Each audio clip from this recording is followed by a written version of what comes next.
Après avoir rendu grâce au Seigneur Tout-Puissant, prier sur le sceau des prophètes, Mohammed sallallahu alayhi wa sallam, remercier aussi mes parents, mon entourage, épouse, enfants. Je voudrais me réjouir de ce qui nous réunit aujourd'hui, qui s'inscrit dans la tradition républicaine de transmission de services entre autorités entrantes et autorités sortantes. Une tradition républicaine qui honore l'État d'abord, l'administration, puisqu'il s'agit par ce canal d'assurer, de veiller à la continuité du service public. Je suis d'autant plus satisfait, en tout cas content de le faire, que je le fais avec un Premier ministre entrant que je connais très bien, avec lequel j'ai travaillé. Tout à l'heure, je le taquinais en lui disant que vous connaissez mieux que moi ce couloir, parce qu'il connaît l'aile gauche comme l'aile droite, puisqu'il a occupé l'autre aile du fond, que je n'ai visité qu'une ou deux fois, alors qu'il était assez fréquent dans ce couloir dans le cadre de nos séances de travail. Et c'est un collaborateur avec lequel j'ai cheminé pendant quasiment 1 an, ici à la primature. Donc il connaît bien la maison. Je voudrais le féliciter de sa nomination au poste de Premier ministre et surtout l'encourager et prier pour lui.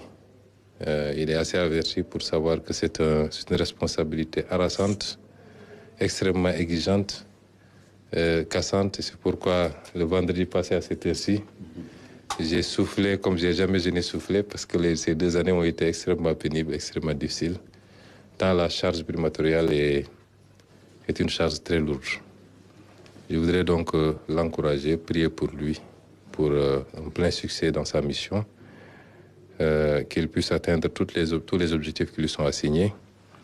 Je crois qu'il connaissait déjà assez bien la maison, mais la passation lui a permis de voir un peu l'ampleur des dossiers qui ont été épluchés et le travail qui reste à faire. Féliciter et remercier tous mes collaborateurs. Je n'ai pas pu faire ce travail, je n'aurais pas pu faire ce travail et avoir les résultats que nous avons eus dans un contexte d'héritage extrêmement délicat, n'eût été l'engagement sans faille, la compétence, la probité de tous mes collaborateurs. Toute la primature, en particulier ceux qui ont été avec moi à ce niveau, mes conseillers techniques, mes conseillers spéciaux, mes assistantes, tous les autres collaborateurs, y compris vous, de la presse qui m'avez suivi un peu partout dans le monde et qui avaient travaillé à vulgariser le travail de la primature.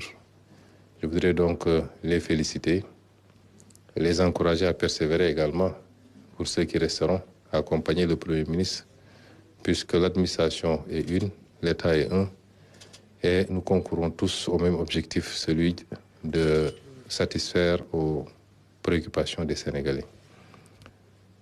Je voudrais enfin dire à tout le monde que je ne serai pas loin, puisque je suis tout à côté. C'est vrai que c'est 2 pouvoirs séparés, mais pas opposés, forcément, 2 pouvoirs concurrents. Et le Premier ministre est le mieux placé pour le savoir, parce qu'il est responsable aussi bien auprès du président de la République que devant l'Assemblée nationale. Il est dans cette posture assez particulière qui fait que, forcément, il est un interlocuteur de tous les jours de l'Assemblée nationale. Et nous serons là autant que possible pour accompagner dès lors que ce qui sera fait ira dans le sens de l'intérêt du Sénégal et